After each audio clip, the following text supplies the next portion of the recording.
All right, everybody, welcome. This week's parsha is not just something that honestly it suffices to talk just about the parsha, but obviously we have to discuss the fact that this is a unique Shabbos in the calendar. It is Shabbos Chazon, and actually, to talk about Shabbos Chazon is also, to a certain degree, to talk about the parsha because this is almost invariably the parsha in which Shabbos Chazon is. Parsha Devarim, the first parsha of the final book of the Torah, a unique book of the Torah, a book where the narrator is not God, but it's Moshe, a book that is therefore known as Torah Moshe, and a book that is also known as Mishnah Torah, in a sense, a review of the Torah. And it is when anything in Judaism happens, I mean, with anything in the world, period, happens, it's not a coincidence. How much Right. more so when it happens as a matter of Torah, it's Judaism, then it is definitely not a coincidence. And when it happens in Judaism with a consistency, then all the more so. And so the fact that this is almost invariably the parsha in which we the Shabbos in which we read this parsha, Shabbos Chazon and the Book of Devarim, means that there is definitely a lot of parallels to draw between the two. So let's begin. This week's let's start with first what Shabbos Chazon is. Shabbos Chazon is the Shabbos before Tisha B'av. We have been in this period, in a sense, the darkest period of the year, now for about 2.5 weeks, for a total of the total 3 weeks. It's known as the 3 weeks, from a period that is bookended by two of the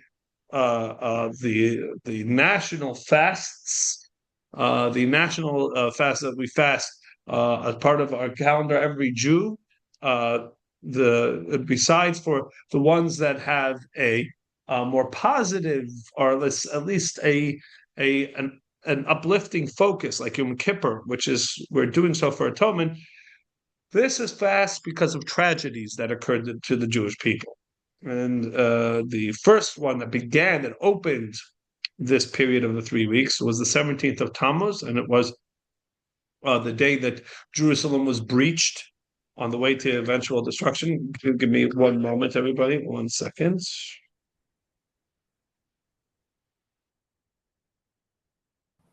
This meeting is being recorded.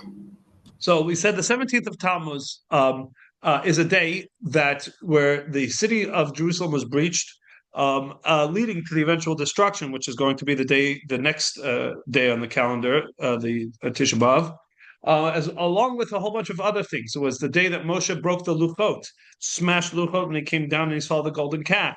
It was the day that they erected idol in the temple. It was the day that the daily offerings that had been going for hundreds of years, even while there was a siege on Jerusalem, they still managed to always bring an offering in the temple and kept the spirits of the Jewish people kind of going. It ceased on that day, which lends a truth, credence to the idea in Judaism that an event that occurs on a specific day is not what inaugurates that day as a day of note. Rather, days have been set aside by God from the moment of creation to be days that draw to them either great moments of joy and triumph and salvation, what have you, or days that unfortunately draw to them catastrophe, tragedy, etc., which is the expression that the Gemara uses about Shivas or B'Talmuz. And then the day that's coming up, Tisha B'Av, is Yom Mufan Leperoniot, a day set aside for tragedy. Can I ask you a question, Rabbi? Yes. I just found out that my friend who has triplets, they just turned 8. Well, they're turning 8 on Sunday, I guess. Were born on, but they were born on Tisha B'Av. Like, that's really bad energy, isn't it? No. And I'm going to share something in a moment with you, Yay! which is actually pretty amazing. Okay, hold that thought. That's actually very interesting. Okay. You can then pass this on to your friend and make her feel really great. Okay. It's going to come at the end of the class, Jerry, so you're going to have to stay all the way to the end. No, just kidding. But anyways, these are days set aside for tragedy. in a sense, first before I climb out of the hole that I'm going to dig myself in deeper, Jerry, over here. Tisha B'av is another one of those days where there are many terrible events that occurred on Tisha B'av that indicate that it's not just it's just so random, so many events occurred, but rather this is a day set aside and tragedies are drawn to it. It's also one of the reasons that we don't do anything dangerous in this period of the 9 days, and especially as we get closer and closer to Tisha B'av, because it is a period set aside for tragedy, and we definitely don't want to tempt fate when we're already standing on the precipice, as it were. So, what are some of the things that make Tisha B'av the day? Is that both temples were destroyed on Tisha B'av. The first temple was destroyed by the Babylonians, by Nebuchadnezzar, on Tisha B'av, and the second temple was destroyed by Titus, the Roman, Titus. On Tisha B'av, both of them on the 9th of Av. This was also the day that the Jewish people were sentenced to wander in the desert for 40 years. When they came back, this was on the night that the spies came back on the 9th of Av with a terrible report about the Holy Land, and all the people started crying, and God said, "You're crying for no reason, like any good parent, right? I'm going to give you a reason to cry, right?" Right? And it says, it's almost exactly the expression, "Bechisam dechinam," you're crying for no reason. And then God says, "I will give you a reason to cry. And 40 years you will go through the desert." Now, we talked about that the day of Tisha B'Av did not just live in infamy because it was the anniversary of the day that they were sentenced to these 40 years, but actually, even more, it ended up becoming on each year on that anniversary was a day where everybody dug graves, said goodbye to their families, and in a sense put their affairs in order, because every year on Tisha B'Av, all those that were in the desert, 1/40th of them did not rise from the grave. So it was truly a horrific day every single year for the 40 years that the Jews went through the desert. It actually leads to the joyous moment that we'll talk about in a moment. So the Tisha B'Av again is a day that has definitely been set aside for tragedy. The 17th of Tammuz and the period in between, the 3 weeks, we've been living in it. We've been in a state of mourning, no music. In the 9 days, we've taken it a step further. We have not been eating any meat or wine, scheduling any festive occasions, not taking long showers, not going swimming, really just no haircuts, etc. All this is because we are in an acute state of mourning that has been getting progressively more serious in the lead up to where we are now, days away from Tisha B'Av and entering into the Shabbat-Chazon. The Shabbos before Tisha B'Av, this Shabbos. Now, always it is called Shabbat-Chazon. The most basic reason why it's called Shabbat-Chazon is because the Haftorah begins Chazon Yeshayahu. It is the third of the Haftorahs that have been that have been speaking to the theme of these 3 weeks, known as Shleisha de Parnusa, 3 Shabbases we've had, and each one of those Shabbases has been a Haftorah of great warning and admonishment. 2 of the 3, not surprisingly, came from the prophet, whose entire purpose was to be the doomsday prophet, was to be the one warning the Jewish people to turn back, Jeremiah. This last one, however, is not from Jeremiah. This one is from, it's right in the title, Chazon Yeshayahu, from Isaiah. But it does not Isaiah does not mince words in laying out very strong admonishment. Yoda shar konehu, the chamor evus balav. Even an ox knows its master, and even a stubborn donkey understands who's in charge. And yet the Jewish people seem to forget this often. So it's harsh words of criticism, of admonishment, etc. And that is obviously the culmination of all the warnings. And what we are meant to be doing in these 3 weeks, which is to be in a period of acute self-introspection. If there's ever a time, in society today, there's all these expressions, the self-help and whatever it is, and it tells you, like, the whole attitude today is you got to love yourself. You got to love yourself. You got to be the one who loves yourself the most, right? And sit there, you're great, look at the mirror and give all the affirmations of how wonderful and amazing and unique and special you are, et cetera, and how perfect you are and just the way you are, and all that. Yiddishkeit has a little bit of a different attitude and approach. Yiddishkeit says, of course, you have to know your value. But if anything, what that should do is that should make that the person that holds you most responsible is yourself. You have to properly put yourself through a period of introspection. It doesn't mean that every single day you have to walk around with the weight of the world on your shoulders, but every single night, right? And the Alter Rebbe talks about this as a general principle that during the day it is not good to engage in all this self audit and measuring yourself and saying I could be doing better, I should be doing better, why am I not doing better? During the day, you're supposed to be doing. At night is when you make the accounting. At night, that's the cheshbon hanefesh. But the period of the year, in a sense, where you become introspective in this way of dissatisfied with yourself and pushing yourself to do more, is definitely this period of the year. Because it is in this period of the year, Tisha B'Av and the days that lead up to it, that we have to be asking ourselves, why is it that we're still in Gullus? And we have to be asking ourselves. We don't ask somebody else. We ask ourselves, why are we still here in this exile? Why is it that the second temple was destroyed 2,500 years ago and we're still here? Yes, Paula. So if I understand what the Rebbe is saying here, every day we do a cheshbon hanefesh. It becomes more intense in the 3 weeks. Yes. Every day, like, go ahead. What about Elul? Oh, I was going to talk about that. So the difference between Av, the month of Av, and the month of Elul, in terms of, so every day you make a daily cheshbon hanefesh, like kind of when you're doing, like, there's the routine inspections and then there's the big audit, as it were, right? So every day you just ask yourself, you sit there and you make an accounting. How did today go? How could tomorrow be better? The month of Av is not so much for the accounting. That's what you're going to do in El. The month of Av is for introspection, and in other words, you allow yourself to be dissatisfied with your state, and then that's going to lead you to say, okay, so what can I do about it?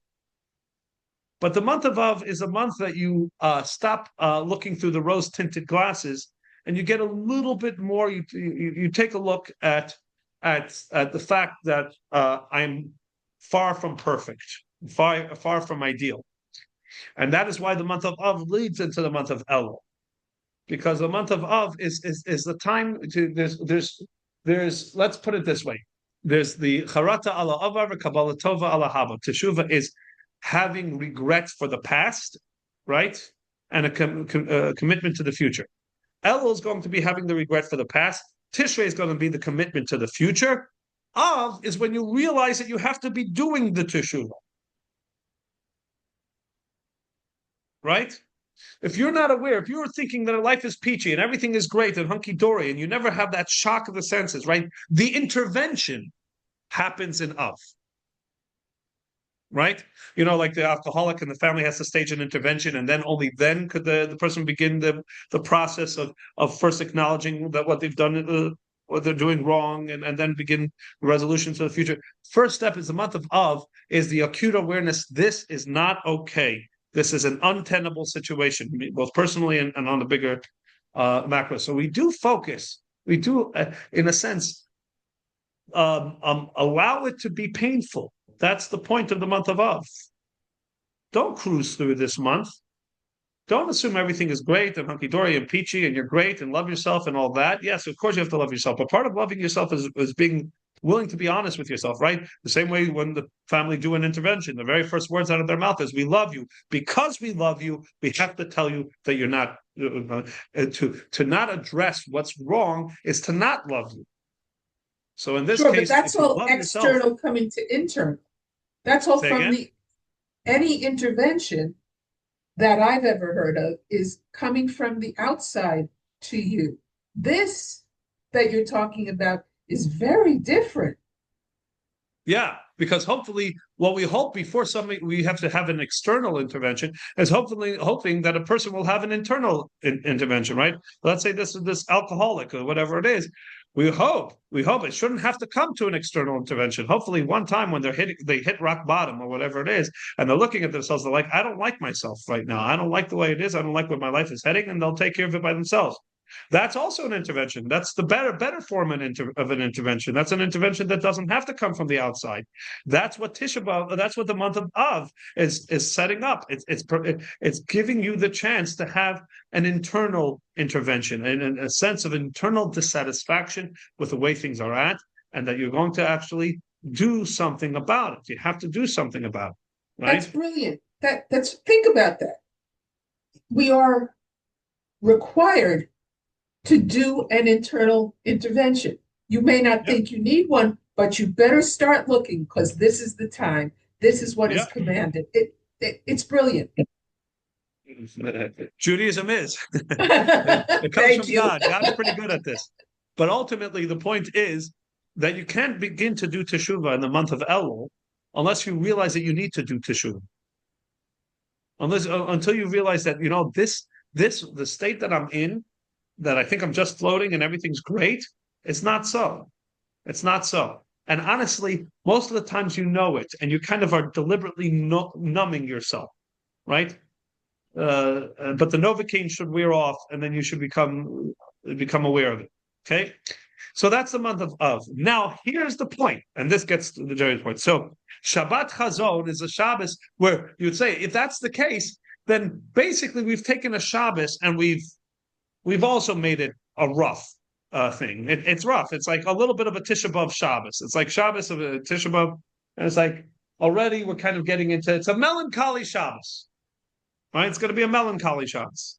It's going to be a Tisha B'Av-like Shabbos. Because that's the Haftorah. Chazon, if we're making a reference to the Haftorah is a melancholy one. It's not a positive one, it's a negative one.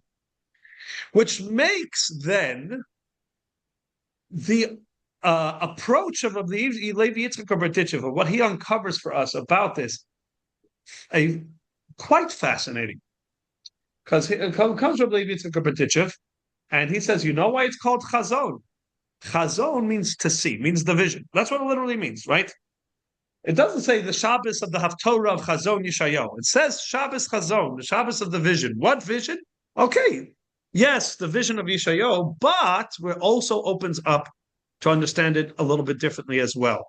And here is how Rabbi Levi Yitzchak Berdichev chose to view it. Not chose to view it as in like this was like he's just going to rewrite the script, but he's saying that it's highlighting something else. Give me again one moment. All right. So we said that the Rabbi Levi Yitzchak Berdichev's take on Shabbos Chazon is as follows. He says a metaphor. Every Hasidic lesson gets taught through a story. Because, I heard somebody say, the old joke, they say that a Gentile answers a question with an answer, right? Because that's what normal people would do. And a Jew answers a question with a question. With a question. Why? Why not? Right? And a chassid, this is the addendum I heard and I really liked it, says a chassid answers a question with a story. It says, it's a great question. Let me tell you a story, right? Yep. And so this is the story. Why is it called Shabbos Chazon? So it says that there was a father who had a beloved and rambunctious little boy. And he bought this little boy a beautiful suit to wear, right? And the boy was so excited that he put on the suit and he never wanted to take it off. And he would go around and show everybody so proud of the suit. And he's running around and he's doing all the things that in the suit, including being his rambunctious self. And sure enough, before long, he tears the suit. It's a mess. And he comes back to his father and he's with tears in his eyes. He's really sorry because he knows he's done wrong, but he couldn't help himself. And he shows his father the torn and muddy suit. His father is not happy. His father's not happy with him. He says, I gave you something really precious and special and expensive, and I trusted you to properly watch it and take care of it, and you didn't. And the boy said, I'm so sorry. I really am so sorry. I tried to be careful in it for a certain amount of time, but then my nature got a hold of me, and so the father says, okay, look, I forgive you. I see that you really are sorry. I forgive you. And his father buys him a second suit. And the boy takes the suit, and this time he's going to treat it better. And he goes, and in the beginning, he's showing everybody his beautiful suit. And when they ask him to come play and to do other things, whatever, he says, no, I can't. I am wearing this special suit. I can't do the stuff everybody else does. And this lasts for a longer time.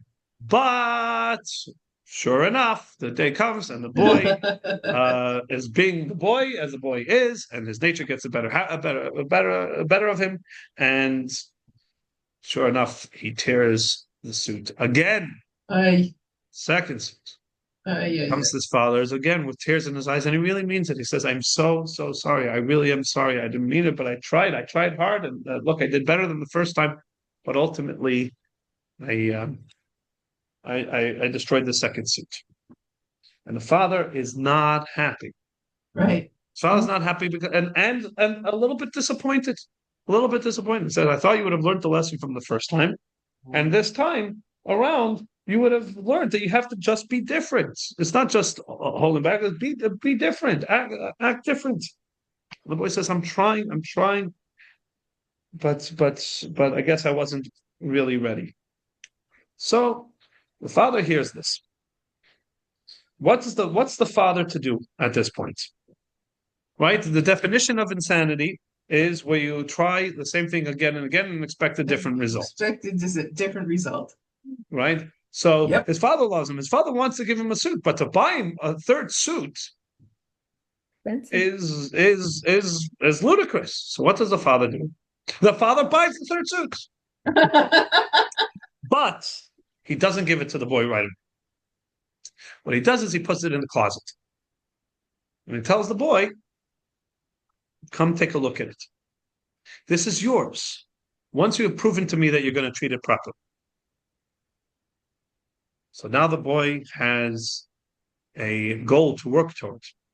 He has a goal to try and show and teach his father that he is ready and deserving of this suit. Now, it takes this boy a long time. And the father knows that oftentimes out of sight, out of mind. That if the suit sits in the closet and the boy can't see the suit, then it stops being an incentive for him to work. Right. So every once in a while, periodically, the father takes him and lets him see the suit and tells him, reminds him, this is yours as soon as you are ready to earn it. That is the Shabbos before Tisha B'Av. The Beis HaMikdash Hashlishi, the third Beis HaMikdash, is sitting there waiting, even though we ruined the first two. God loves us enough that He built us the third. And it's waiting. It says, Banui u'mishuchla l'mayla. It's already built and ready in heaven. And all it's waiting for God to determine that we will treat this one the way it's meant to be treated. Once and for all. We will mature to the point that we can be trusted to treat this the way this precious Beit HaMikdash is meant to be treated. But the problem is it's going to take a while for us to mature. And God is aware that out of sight, out of mind.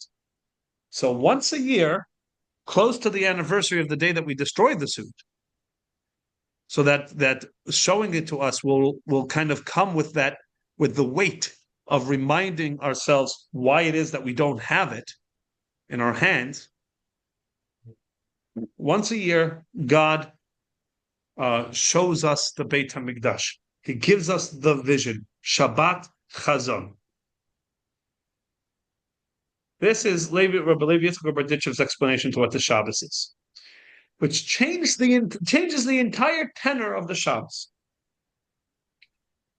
In other words, the Shabbos before Tisha B'Av is not a day where we focus on our negative past, but it is a Shabbos in which we focus on our potential future. Not our potential, our inevitable future, but potentially near future, potentially immediate future, potentially like before Tisha B'Av comes. Saying, here it is. Maybe this time when the father will open the closet, he'll reach in and take out the suit. and give it back to us, and give it to us once and for all. Maybe this will be the year. Shabbos Chazon becomes an aspirational Shabbos, not a melancholy Shabbos. A Shabbos which the yearning is very much there, where we're acutely feeling the distance, but we're not focused on all the negative things that brought us to this distance, but more importantly, what, in a sense, to make the commitment to do what it takes to close the distance. It's the same focus. It's just which direction are you coming from? It is to be acutely aware of the untenable distance that exists between God and us. But what is the attitude? Is the attitude focus on all the sins and the terrible things that you did, that you got here, or is the focus on this? We've got to do something about this. God is waiting for us. We're waiting. We all want this. We all want to get there. So the tone of Shabbos Chazon, as Rabbi Yitzchak Berditchev points out, is different than just one of admonishment and negativity. It's one of saying, guys, let's get busy because we need to get there. Let's do what we need to do because we need to get there. This is not okay. This is not where we're meant to be. We're not meant to be wearing these rags. We're meant to be wearing that. We're not meant to be existing in this state. We're meant to be having that Beis Hamikdash. It's there. It's waiting for us. And therefore, what we have now is unacceptable. It's like you're happily eating gruel until you see a plate of steak and potatoes pass by, and then you look at your bowl of gruel and you're like, this, it. Here's the Beis Hamikdash. And with a sense of aspiration and yearning, all of a sudden, we're galvanized to change it for the better. Because during the intervention, who says that the intervention just has to be a slideshow of all the things that you're doing, right? Two approaches to an intervention. And I would assume one is better than the other. If somebody says, okay, I've got a cousin, a niece, nephew, whatever it is that I need to stage an intervention for, how do I do it, right? I gather the family, but what else, what do we do? Well, one says, why don't you show a slideshow with images, right? So what kind of images? Well, either, show the images of him lying in his own throw up, right? Or the images of when he crashed the car, or why don't you show him the images of the good times with the family that he had and he potentially can have again if he beats this? This is what you're missing out on. This is what you can have. Remember, this is what you want. This is what you aspire to, and this is what it's there. It's waiting for you. If you can just fix this up. And I would assume that option 2 is going to be far more impactful. Rabbi Yitzchak Berditchev is not saying this because Rabbi Yitzchak Berditchev is trying to put a pleasant patina on this on the Shabbos Chazon that really is not there. But hey, he's that kind of guy, so he's taking liberties with Shabbos Chazon. More importantly, he's actually properly defining Shabbos Chazon, but not only Shabbos Chazon, Tisha B'Av itself. Because Tisha B'Av, the deepest, darkest, saddest, most dangerous day on the Jewish calendar, is also not meant to be entirely negative and to cut you down at the knees, etc. Because, Jerry, I know you're probably whatever it is, but as long as you can hear me, this is the answer to that question. What do you tell somebody who has triplets born on Tisha B'Av? It seems to be the worst day to be born. No. You can then share that the Talmud tells us that on the day of Tisha B'Av, Mashiach was born. Mashiach was born on the day of Tisha B'Av. In other words, and the story in the Talmud that talks about the destruction of the temple says an interesting anecdote, almost one of these, it sounds like one of these Aesop's fables. It could be that Aesop got his style of fables from the Talmud. from all the Agadata, from the stories of the Talmud. And it says that a fellow was in a town outside in the outskirts of Jerusalem, and his cow lowed, L-O, I don't know how you spell it, L-O-W, whatever it is, loud, whatever, mooed, basically. And mooed once, and somebody says, Prophet said that was the moment that the temple was destroyed. And then it immediately mooed again and says, that's the moment that the Moshiach Shel Yisrael, the Savior of Israel, was born.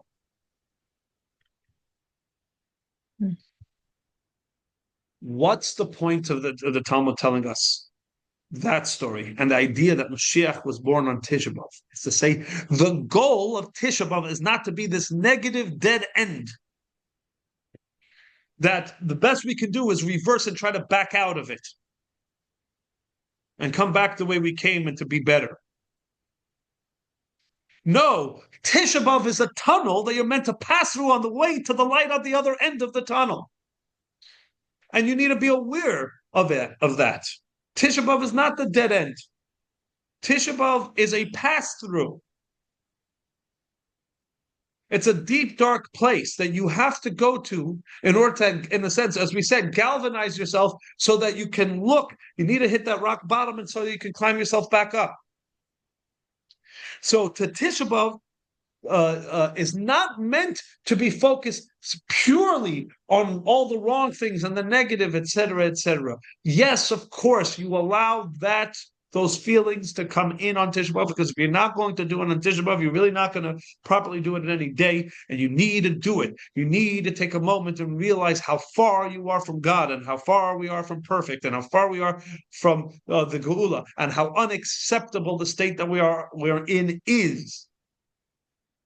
But towards what end? Towards what goal are we opening ourselves up in this way? And are we allowing ourselves to be acutely aware of this? Because this is going to be the day, the tipping point, and every moment from here is brighter. The winter solstice, on the one hand, is the darkest night of the year.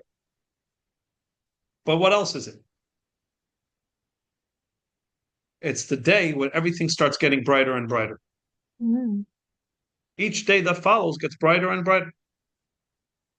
Tisha B'Av is the darkest time of our year. But what does that mean? That means that every day gets brighter and brighter, and every day, hence, is a day closer to Mashiach. It's a day closer to Mashiach, as of course the day Mashiach is born. Because the whole point of Tisha B'Av was so that we can have that course correction and start heading in the direction of Mashiach. So, of course, when does the trajectory of Mashiach begin? On Tisha B'Av, obviously. Because the God who loves us rebukes us for a purpose. At Asher Yahav Hashem Yochiach. That the one he loves is the one he rebukes. Because the goal of the rebuke is to have the course correction. If God didn't care about us, or he abandoned us, or he got fed up with us, he wouldn't rebuke us, he'd just walk away. You don't bark back at the dog that's barking at you because it's not you.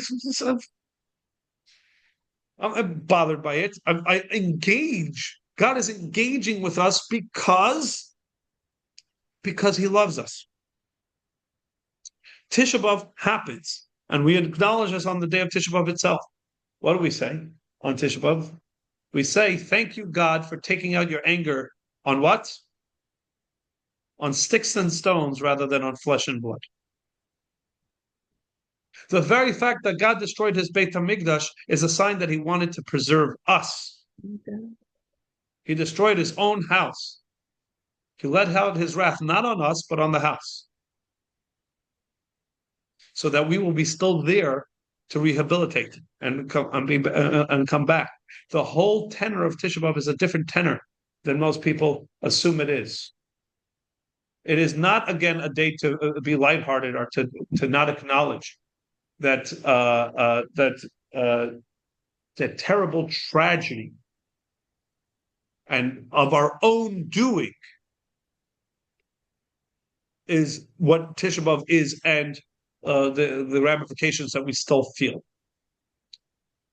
But the goal of all that introspection and all that focus and all that intervention is so that the next day, or even later that very day, or maybe even immediately, we turn toward Mashiach. So, Jerry, you tell your friend that her children were born, share the same birthday as Mashiach. It's a pretty auspicious birthday. And that idea of Tisha B'Av, there's nothing that is a greater antidote to Tisha B'Av than birth. And birth in triplicate is all the more powerful. That is unbelievable. Except that the kids can't have birthday cake on their birthday. But other than that, well, when Mashiach comes, it says Tisha B'Av will become the happiest, most joyous day on the calendar. And then there'll definitely be room for birthday cake. And now, as soon as I take Paula's question, we're then going to connect it to the parsha of the week. Stay tuned. Go ahead, Paul. When I think of the story of Rabbi Akiva and the foxes, yes, is that like a remiss to what you were just saying? It's exactly that. Okay. The Talmud loves sharing these things. That comes at the end of the Masechet Makot. That story is the very last words of the tractate that discusses punishment for consequences as consequence for your actions. And the tractate ends with the fact that Rabbi Akiva and two others were walking on the Temple Mount. They had lived in the days of the temple. They were now seeing the temple destroyed in the aftermath. It was heartbreaking for them to see it. And especially when they were coming by, the Talmud says, and they saw Shualim Hilchubu. They saw foxes roaming the Temple Mount, and it hurt them to the core. For the past 400 or so years, it says, Hazar Akarov, even a Jew who was not a Kohen was not allowed to ascend to this mountain, to the Holy of Holies. And even the Kohenim, if it was not the Kohen Gadol, was not allowed into, even the Kohen Gadol himself was not allowed into the Holy of Holies. And now we have foxes roaming around as they please. So they were weeping, understandably. And Rabbi Akiva laughed. And they turned to Rabbi Akiva like, that's incredibly inappropriate. Why are you laughing?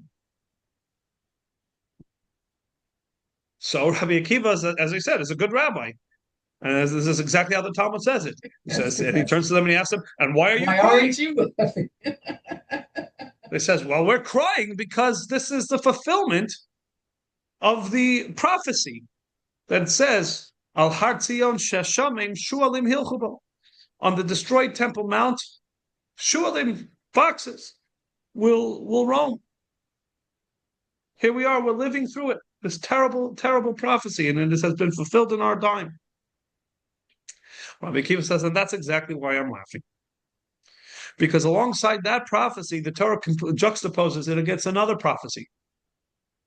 The prophecy that says, Oid yeshru zakenim v'zakenes b'chovis Yerushalayim. Will come the day where older men and older women will be able to sit with serenity in the streets of Jerusalem, with a newly rebuilt Jerusalem, a newly rebuilt Beis HaMikdash. And it says, until this prophecy about the wolves, about the foxes was fulfilled, I don't know.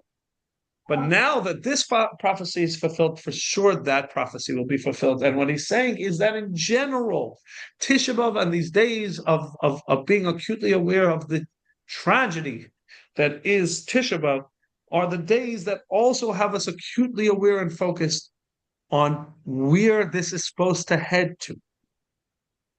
Connecting this to the Parsha of the week, Parshat Devarim begins a long soliloquy of Moshe. We've talked about this often. This is Moshe's swan song. And we spend, it's 20% of the Torah. The Torah that will sometimes cover over 1,000 years in one Parsha spends an entire book of the Torah, 20% of it on the final 30 days. And why is it? Because Moshe's talking. And the Torah zeroes in on this talk of Moshe. And we spend not 30 days on this. We spend 20% of our lives analyzing and reanalyzing these words of Moshe, because throughout our entire year, we're studying the Torah portion. And 20% of the Torah portions are this one speech, which means, in very basic math, that 20% of our life is devoted to this final speech of Moshe. And let me tell you, Moshe does not hold back. Moshe has his rebuke game is very strong. It's the way the youth speak. I'm speaking youth to you guys. When you say somebody's does something pretty well, you say that their whatever game is very strong, right? Exactly. Their cooking game is very strong. Their learning game is very strong. So Moshe's rebuke game is very strong. He's very good at the rebuke. And he rebukes hard and long and in depth and repetitively. Eila Hadvarim, it says, let me tell you, he says, let's remind ourselves of all the places we journeyed. And he lists then a whole bunch of places the Jews never were. He says, Lavan, V'chatzerot, V'di Zahav. We're like, wait a minute. We just did last week's Torah portion. It's not like I'm that good at this, but it was just last week where we listed all 42 stops along the way, and none of them were called Di Zahav or Chatzerot or Lavan. So what do you mean these were the places that we stopped? He says, no. These were places where the Jewish people failed, or incidents. Di Zahav, enough gold, is a reference to the golden calf. Chatzerot, camps, is when the Jewish people rebelled against Moshe and divided into Korach's camp and his camp. So Moshe is reminding the people of all their lowlights, right? Not a highlight reel, the lowlight reel, right? Moshe rebukes strongly here, right? Oh, good, Jerry. Moshe rebukes strongly. But yet we cherish this. We cherish this. We spend 20% of our lives on it. And it's not because we're masochists. Well, maybe us Jews, maybe we're a little bit masochistic. You know, Pesach and other days on the calendar would indicate that perhaps we're just a bit masochistic. But all kidding aside, we're not masochists. So why do we cherish Moshe's rebuke? And why does Moshe feel that at the end of his life, he's got nothing better to leave the people with pretty serious rebuke? Why? The answer is obvious. Because the Jewish people aspired to be better. And Moshe, who loves them more than he loves himself, wants from them that they be better, as every good parent and every good person should be. In fact, it is considered an accolade, so much so that it is oftentimes written on a headstone that somebody is ohev esatochachot, that cherished rebuke. Give me feedback, including negative. This goes on headstones. Yeah, sometimes if a person lived a particularly difficult life and yet did it with great aplomb and managed to look at each moment as a moment of refinement. In other words, the way they saw it is that God is rebuking, but for my benefit. Ohev etatochachot is a quote about righteous people in Pirkei Avot. And so you cannot, in fact, it's included in the discussion about who can acquire Torah. And it says only one that has this nature of Ohev etatochachot, one who loves rebuke. It doesn't say tolerates it, loves it. With the understanding, because my goal is to be better. And if I hear rebuke from somebody who cares about me, like Moshe Rabbeinu, then what are they trying to do? They're trying to show me where I've gone wrong and what I have to do to be better. This can't be right. I appreciate this tremendous. Maybe it's that there's rebuke. It's the kind of rebuke. Maybe that's what I'm having a difficulty. As I said, it has to be rebuke from somebody who loves you, who's doing it for your sake and for your benefit. Okay, can I break in for 1 second? I was always taught that the word tochacha itself means loving rebuke. Uh-huh. It So does. It literally that's just why you means so rebuke. appreciate it. Right. It usually the literal just means rebuke. But when it's coming from God or from Moshe Rabbeinu, that's the only version of it. So when the Torah uses the word tochacha, that's of course what it means. See, my only experience with rebuke has been selfish. The person giving is selfish. They're not. So I don't know this. I don't know from this. This is news to me. Paula, I can, if you want, I'll Can I introduce you do to the it too? experience. No, but I'm saying, Later. no. You may not even, you see, here's the thing. You might be, I think it's more that you haven't, not that you haven't experienced it, but you don't see when somebody's giving you loving criticism, creative criticism, that you don't even call that rebuke because you do appreciate it. I think a lot of it, that's what we're saying. It doesn't come across when it's not. We say later, towards the end, right before Rosh Hashanah and Yom Kippur, we'll read as part of Moshe's rebuke here the tochacha of the book of Parshat Ki Tavo, and it said that the Mittel Rebbe, when he heard it from when the Mittel Rebbe heard this rebuke, the tochacha from somebody else, because his father, the Alter Rebbe, who had usually lain, was out of town that particular year. It had such a profound effect on him that he became physically ill to the point where when Yom Kippur rolled around, they weren't sure whether he was going to be able to fast. And they turned to him and they said, wait a minute, you hear this every year. He says, when my father hears it, I only hear blessings. When my father reads it, I only hear blessings. That could be both because the Alter Rebbe read it in that fashion, and B, because it was coming from his father. And when rebuke comes from somebody who loves you, then you hear it differently. You don't hear it as rebuke purely for the sake of cutting you down, but you hear it as for the sake of actually pointing you in the direction how to be better, and has a positive. That's Tisha B'Av. That's this parsha. That's Shabbos-Chazon that we're about to enter. We have to understand that yes, it's going to be rebuke. It's not going to be positive words. But what's the goal? The goal is entirely positive. The goal is entirely heading towards the light. But we can only get there if we open ourselves up to hear the rebuke, to hear the criticism.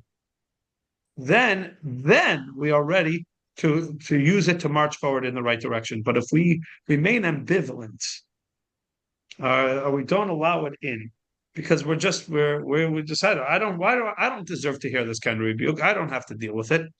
You don't have the right to say this to me. Or I don't have to go there in my own mind. I just need to kind of make it through my day. No, honestly, then you never course correct, and you end up being less impressed with yourself because deep down you know that there's what you need to do to fix it. But if you're never going to be willing to acknowledge it, address it, and change it, then you will never truly be satisfied and therefore love yourself. If you truly love yourself, truly love those people that you can influence, etc., then as we learn from here, don't be afraid to help them and help yourself get onto the right path by being willing to acknowledge the mistakes that are being made, the distance that it is causing, and therefore the great potential that everybody sees in you and that you have to see in yourself, and those that are giving you the rebuke see in you to do better and be better. Otherwise, they wouldn't have rebuked you. There'd be no point in it. Just wash your hands from this person and carry on. But somebody who's engaged, or they could be doing it for simply selfish reasons. But somebody who loves you is doing it not because they want to hurt you, but they want to help you. And that's Tisha B'Av. That's the way we have to look at Tisha B'Av. It's a day of introspection. It's a day of a commitment that tomorrow will be a step toward the light, a step toward Mashiach. All right, everybody? Yes, thank you. So wishing everybody, God willing, a very meaningful Shabbos Chazon, and that God willing, we will celebrate Tisha B'Av, even though it's strange even rolling off the tongue, but we will celebrate Tisha B'Av in the Beis Hamikdash HaShlishi, when God will finally open it up and bring it down to us, and we will have earned it and deserved it, and we will celebrate with him and all the rest, with Mashiach and all the rest of our loved ones who have been taken from us, with the coming of Mashiach. B'mheira v'yameinu, amen. Amen. Amen. Thank you, Rabbi. A Shabbat logistical question shalom. after the recording, a logistical question.